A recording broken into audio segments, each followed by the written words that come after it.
Tonight at 10, 5 weeks on, the cost to civilians of Russia's invasion of Ukraine. Amid the aftermath of intense fighting, the BBC uncovers evidence of civilian killings that could amount to war crimes. This is more than just a collection of terrible deaths. It's a crime scene. Because under the laws of war, civilians are supposed to be protected. And we report from the battle-scarred city of Irpin, just 13 miles from Kyiv, now a symbol of Ukrainian resistance. This was a key battleground, and Ukraine's victory here was critical. If the Russians had been able to push through here, they would have been on the way to Kyiv. Also tonight,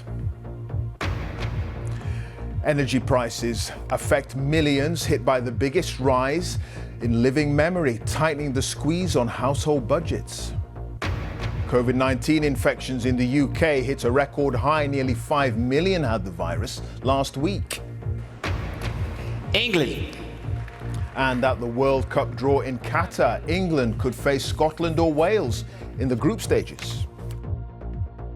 And coming up in the sport on the BBC News Channel, a solid second round for England's Georgia Hall keeps her in contention at golf's first major of the year, the Chevron Championship in California.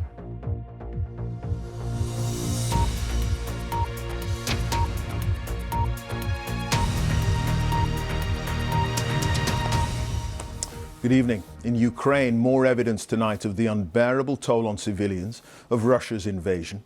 In the last few hours, the Red Cross has had to abandon a planned evacuation of thousands of people from the besieged city of Mariupol here in the far southeast due to safety fears.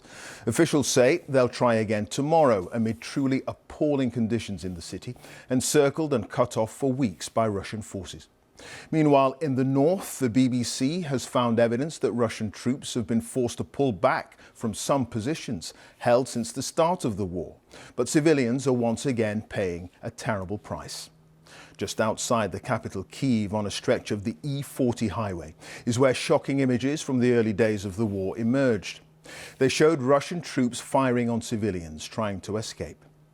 Jeremy Bowen has now reached the scene of the attack and found evidence that war crimes may have been committed.